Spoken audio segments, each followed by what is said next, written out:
Welcome to Drag Mo Pandar Ko, the only show where we do whatever we want, but we transform anyone who wants to be in drag. Yes, a safe space for people who want to express themselves in drag. Yes, exactly. Yes. That's why we're doing God's work.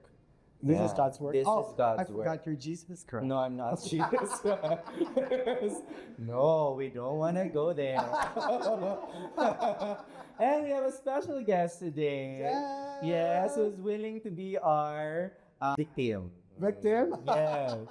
Victim of love. Charot. Okay, oh come on. Introduce her, girl. Please welcome our guest for the first episode. For the 4th episode. Mark Espuerta. Tinawag akong kuya. Kuya. Oh my God, tinawag siya kuya. The disrespect, you guys. Audacity. Oh, ayan. Hello. Hello. Wow, look at you.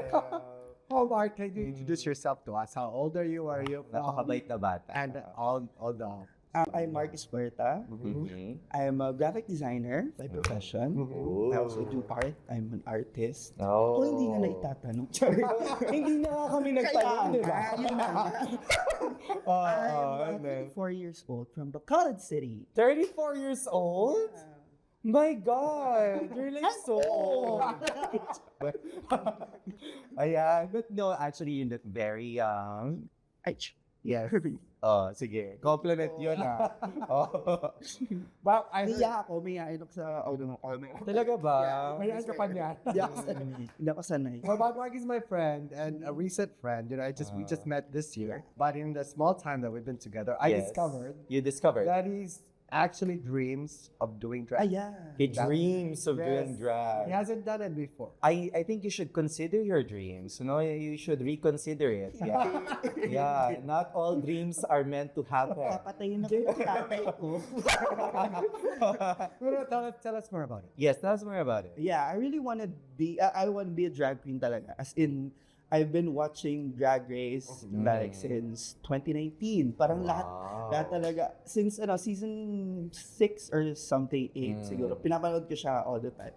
Tapos sabi ko, I wanna do drag. Wanna try it? Since I'm an artist. Sabi ko, feel ko kaya ko siya. Parang madali lang siya. Parang nagpe-paint ka lang or something. Pero thinking about it, sabi ko, patay na ko ng tatay ko. Hindi siya pa rin. But weird that you've mentioned it because I have a friend who did drag because ang sabi sa kanya ng tatay niya, okay lang maging bakla, wag ka lang mag-base babae. Yes. Yun ang sabi Pero ko. as a form of protest, he dressed up as drag. So is that also the same kind of like, motivation into doing drag? Actually, ako, I came out to my family pero never said tatay ko. Parang he doesn't want to talk about it. Your dad was like, no! Okay na yan. Huwag mo na Okay. pag-usapan yan. Okay na yan. Basta huwag ka lang magdadamit ng babae. That's yung parang sa... Okay. Kaya, no. So if your dad is here right now, Hi, Dad. ayun na yun. Huwag na po ako. Would you be able to tell your dad right now? If your dad comes to watch this, what would be your message to your dad? I love you and I hope you understand na joke lang. Joke lang pala to eh. O, di tigilan natin. No, but that's good. That's nice that you love your parents, regardless if they don't quite understand these things. And you're not alone in this experience. Yeah. Especially my generation, the older generation, we've gone through this. There's not so much acceptance yet, Yeah. unfortunately. And as a result, we experience a lot of insecurities in our lives Yeah. as a queer person. But we all have our chance to really affirm ourselves, like what you're doing right now. Yeah. Masaya na ako, nanonood lang ako and appreciate everyone. Like, oh, she looks like so good. Oh, bakit nandito ka? I wanna Masaya try ka it. lang pala nanonood, di ba? That's like kuya nung the first time he told me na, Kuya? Sorry. Paulit-ulit yung kuya, girl. Alam mo. Nasanay ako talaga na magkasama kami ni... No, I think it's not that important for. Yeah. Pronouns are important. Pronouns are important, but we don't... I don't vilify you. I don't persecute people then if they mess up my pronouns, Yeah. because we forgive people. Nasanay lang talaga. Just don't do it for the sake of making fun Making of fun other of person. people. yeah. Disrespect. Yeah. Yes. I mean, if you did it for because it was a mistake, Yeah. it was an unintentional, Yes. right? Unintentional siya. Okay. Ganun talaga yung relationship natin naman. Nagkakilala tayo na Yes, out of drag. Really? Yeah. How did you meet ba, Grindr? No. Okay. Just verifying. Okay. Yeah, I forgot about that app already. It's been years. Wow. Good that? for you, girl. I'm celibate. Wow. Masanto na. Ayan. So, I kind of am curious as to, I'm sure as an artist, you already know the similarities of what you do as an artist and what we do as drag, as a drag artist.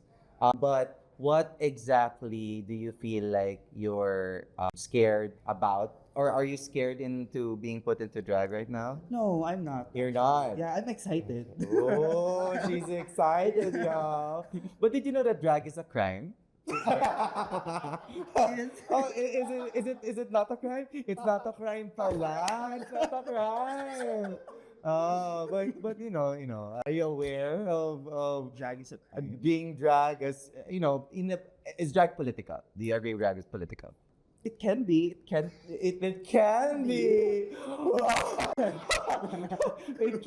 Girl. It depends on how you look at it. Okay. I mean, she does have opinions, so Should we give her the rundown? sure, we should. Well, we'll let her think. Yeah. We'll let her think. Okay. I just think that, whenever you do a drag, Yeah. when you step out into the world, you're actually suggesting to the rest of the world to question the status quo, to question the binary. Yeah. And so therefore, because of that, drag is always Political. It's inherently political. Yeah, because the binary is the one dictating a lot of things in this world, even the basic things, the way we are entertained at the hospitals, in schools, these things that are An election katuloy. that are very Ayan. much- What she said. no, What she said. Go. no, which is for a lot of us Hmm. very limiting and also very discriminatory. That's true. I mean, having experienced this firsthand. No, but I do agree that so I do agree your viewpoint at times because some people might forget that it's not just all glamour. You're trying to destroy the status quo. Yes. This idea of what gender can be, and that's exactly what drag is all about. It's trying to shake things up. Yes. And sometimes by shaking things up, you can get yourself in a In bit trouble. in trouble. But I don't mind. Sanay na. Sanay na. Oo. We need to clarify, why are we shaking things up? Because things need to be changed. There are a lot of people who benefit from trying to destroy. So we also would like people to benefit from what we're doing so they can exist. They can live their lives freely and safely because sometimes people can be so mean just because you're different. Yeah. And what we're trying to put out there is being different is actually okay. Being different can be celebrated. You can transform yourself. You can be whoever you want to be. And that's our mission in life. This is doing God's work. Yes. Yes. So, I have a question. Go. You were saying that it's political. So, every time we're in drag, whether you like it or not, yeah, it's people are gonna ask themselves, I think is so. that normal? And And that sometimes is political. people might not be aware that what they're doing is already very political. The personal is political. Yes, anything that's personal is political. Exactly. Yeah. basically, I'm thinking that if I'm in drag, if I want to do drag, Yes. I'm thinking that I just want to share my art. Exactly. And that is political. That is political because you are creating your own without much of a thought of what other people might think. Exactly. Because this is your story. Okay. And you're aware that sometimes doing your art, people might also think na, I don't quite like it. I hate it. How would you feel if people would invalidate your art as a painter? Well, you're gonna get upset, Yeah. rightfully so. But Question them you're why. gonna do it anyway, right? You're gonna still keep on creating. Yeah, because it makes me happy. Yeah. Dapat naka-flash dito yung mga gawa niya. Oo, totoo. Follow me. Follow him in this These are his paintings. Look lang. Ayan, tapos lalakas na yan. Gano'n. Oo. Like ka natin, nandito na yun eh. But anyways, Mm. who do you want to become in drag? I think Yeah, that's who is your ideal, like siguro your idol drag? Yeah. I really like Nymphia. Nymphia? And Hindi talaga si Virginia. Nymphia talaga. Oh, sige, Nymphia. And Okay. Bosco. I love Bosco. What is it about Nymphia and Bosco that you really, really like? Nymphia, ang kanyang drag talaga is, meron talaga siyang kinukuha sa kanyang culture. Love And, that. Love and that. talagang nilalagay niya sa drag niya art talaga. Like what? I Yeah. don't know, like, Do you like banana? Do you like I love bananas? banana. Ooh. lakatan. Very specific. Ano tondan, girl? Ano like lakatan? Ano tondan, girl? Yeah. What are you? What banana will you be? I forgot. Senyorita. Just lang. Just lang. Nag-kiss na kasi. Or you just... Alam nyo, for anyone out there who's like really into masculine drag. Anyway lang. Get her number, girl. She needs to be watered. Well, Ayan. I'm so excited to see you in your fantasy. The Yes. fantasy. And then hopefully, Maging babae ako. Baka mukha Gusto mo ba talagang babae? Hindi no. Yeah. Instead of drag? Ay, yung mag-iba talagang mukha. well, ano naman, panigurado, mag-iiba talaga yung mukha mo. Yes. Ang hindi lang naman mag-guarantee is Kung maganda. kung bagay ba sa'yo. Kasalanan mo na yun. Ayan, sige. We'll see her in a bit. She'll be transformed Diyan. into her closest idol and regain this new sense of persona. Banana. Banana as, I don't know, Anita Banana. Gano'n. Ayun. We'll think of your drag name, girl, and then you'll share your drag name later, right? Yes. Okay, great. We'll be back. And we're back! Ayan na nga, after a lot of hard work, naka-ano rin tayo ng ilang hardware tools ang ginamit natin para talagang mapalambot. Mga 3 hours in the pressure cooker ang pagpapalambot natin dito sa guest natin. Lumambot pero lumaki yung ulo. Oo. Sobrang akala mo. Abusado na agad. Akala mo kung sinong maganda. Let's welcome our guest. Mark Espuerta! Mark, halika dito, Mark. Parang hindi Mark yung... Hi, hi, chef. Go. Mark. Yes. Hindi ka na si Mark ngayon, malamang. Anong pangalan Drag natin? name. Ano may ibibigay niyo sa akin? Di ba, hindi ka ba nakinig doon, backstage? Anong pangalan binigay sa'yo ni Cheche? Ano nga? Sige, anong iniisip mo? Sige, anong iniisip mo? Ko is, pangalan ng mom ko. Kunin ko yung pangalan ng mom. Go. Gloria. And then yung last is Amora. Gloria Amora. Alam mo, pwede bang... Mas bagay yung doon sa back. Hindi, pwede kong dagdagan. Gloria Maruya. Yeah. Mas maganda. At least may kuha pa din sa banana. Gloria Maruya the Third. Charot. Sure ka first time mo talaga mag-drag? First time talaga. Ang sakit nga sa paa. Talaga? Sakit sa paa. Isang ikot ka dyan. Ayan. Now, how does it feel to... ayan. How does it feel to be the next Miss Universe? I don't feel any pressure. Wow! Tawa ka, girl. Wala siya. Ayan, so... Fairness, ang ganda. Ito maganda. Transformation. Ang galing yun. Sa tingin mo, nakuha ba yung... Fantasy. Yes. Nakuha yung fantasy. Kuha talaga. Kasi yun talaga yung plano namin sa buhay. Kasi dapat gusto namin kung anong drag mo, paandar. Paandar ko. Oo. Pinapaandaran namin. Ginagawa namin ng paraan. Pero grabe, ang hirap pala niyan. Oo. Sobra. O, diba? Oo. Parang, iniisip ko palang, you guys, inaano nyo to for hours. Yeah. Grabe na. Tungay ko, awa kami. Pero, would you do this again? You should. Well, not now. But would you try to probably do this again? Maybe, yes. Maybe. Napaisip siya. Ang hirap talaga. No, but aside from the hirap, like, how do you feel right How do you now? feel? Yeah. Ang saya. Sobrang saya. Dati pinapanood ko lang siya sa TV. Ngayon ako na siya. Wow! May potential. Yung potential. Galing. Nakikita ko nga na sobrang parang the next Marina Summer.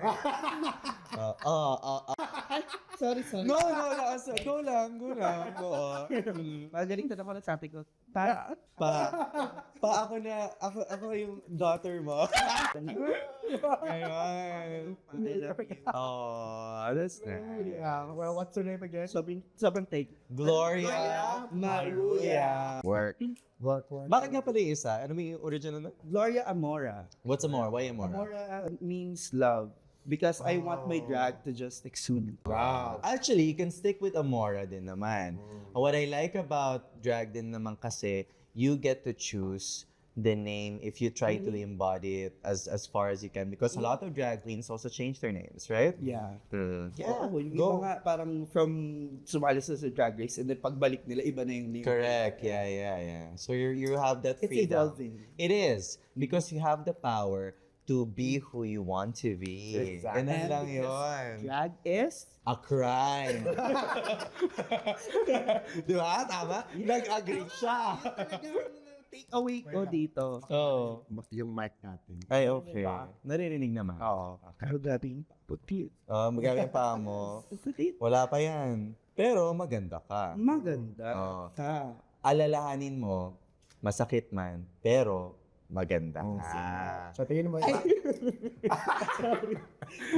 Okay ba pala? tatanungin ka pa, kasana kita, is it worth it? Worth it sobrang. Anong masasabi mo sa mga taong gustong mag-drag? Ngayon na-try mo na.